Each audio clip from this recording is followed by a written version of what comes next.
আল্লাহ এত রাতে মানুষের যখন রাত হয় সবাই ঘুমিয়ে পড়ে, কিন্তু আপনার দরবার জাগ্রত থাকে।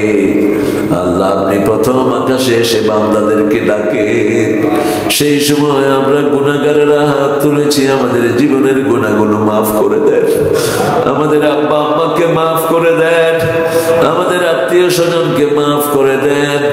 আজকে যা কোরআন থেকে কথা বলেছি, আমার থেকে সুন্দর কথা বলেছেন প্রিয় রশিদ ভাই, প্রিয় হারুনুর রশিদ ভাই। আল্লাহ ওনার কথা, আমাদের সামান্য টুকিটাকি কথা কোরআন থেকে যা বলেছি আপনারা শাহী দরবারে কবুল করুন। তারা হাদিয়া সমস্ত আম্বিয়া কেরামের আরওয়াহ মোবারকে পৌঁছিয়ে দিন। বিশেষ করে যেই নবী সারা জীবন উম্মতি উম্মতি বলে কেঁদেছে, সেই নবী আলাইহিস সালামের রওজা মোবারকের সওয়াব পৌঁছিয়ে দাও। এ পর্যন্ত যত মুমিন মুমিনাত মুসলিম মুসলিমাত কবরের বাসিন্দা হয়েছে সবার আরওয়াহে সওয়াব পৌঁছিয়ে দাও। আল্লাহ আমরা যারা হাত তুলেছি অনেকের বাবা মা দুনিয়ায় নাই, পিতা মাতার মতো নিঃস্বার্থ মানুষ হয় না। পিতা মাতার কবরকে জান্নাতের বাগান বানাও, বেহেশতের পোশাক তাদের গায়ে পরিয়ে দাও। আল্লাহ এই কবরস্থানে যারা শুয়ে আছে সবাইকে তুমি মাফ করো। সারা দুনিয়ার যত কালেমা পড়া লোক আছে সবাইকে মাফ করে দাও। আল্লাহ সবার কবরকে জান্নাতের বাগান বানাও। আল্লাহ এই কবর প্রতিদিন মানুষকে 5 বার ডাকে। কবর বলে আমি পোকামাকড়ের ঘর, আমি অন্ধকার ঘর, আমি নীরব ঘর, আমি নির্জন ঘর, আমি শাস্তির জায়গা। আমার কাছে কোরআনের আলো নিয়ে আসো। আমরা যেন কোরআন নিয়ে যেতে পারি সেই তৌফিক দান করো।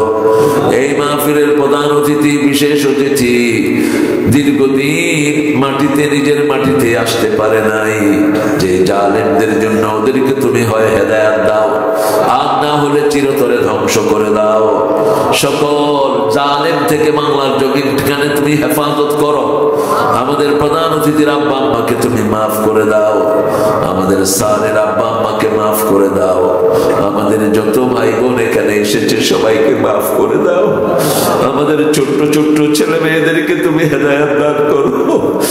সিরাজগঞ্জকে তুমি তোমার হাবিবের মতো করে কবুল করে নাও। সেই সাথে বাংলার এই জমিন খানাকে তুমি কবুল করো। অন্যায় ভাবে যারা অত্যাচারিত হয়েছে তাদেরকে তুমি রহমত দিয়ে ধন্য করে দাও। বৈষম্য বিরোধী আন্দোলনে যারা রক্ত দিয়েছে এদেরকে শহীদ হিসেবে কবুল করো। নিজামী সালাউদ্দিন কাদের চৌধুরীকে জান্নাতুল ফেরদাউস দাও। আল্লাহ রাব্বুল আলামিন আমাদের পুলিশ, র্যাব, বর্ডার গার্ড, আর্মিকে তুমি কবুল করো। আল্লাহ দেশটাকে সুন্দর মতো চালানোর যেই মানুষ, সেই মানুষের হাতে যোগ্যতা তুমি দান করে দাও। ডানপন্থীদের হাতে তুমি দেশটাকে সাপোর্ট করে দাও, যাতে দেশটার সব উল্টা পাল্টা নিয়ম এরা ভালো করে ফেলতে পারে সেই তৌফিক দান করো। আল্লাহ ফিলিস্তিনকে মুসলমানদের হাতে তুলে দাও, ভারতকে মুসলমানদের হাতে তুলে দাও।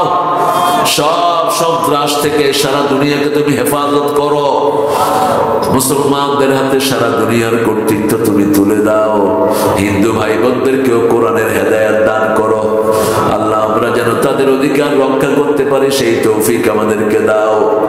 এই কবরস্থান, এই মসজিদকে তুমি কবুল করে নাও, ঈদগাহকে তুমি কবুল করো। এই কবরস্থানকে বাকি হলো কারকাদের মতো তুমি কবুল করো। জানি না কার জানাজার কাপড় দোকানে এসেছে, জানি না কার জীবনের শেষ মুনাজাত, এই মুনাজাত শাহাদাতের মওত আমাদের নসিব করে দিও। মৃত্যু যখন দুয়ারে আসবে জবানে জারি করে দিও লা ইলাহা ইল্লাল্লাহু মুহাম্মাদুর রাসূলুল্লাহ।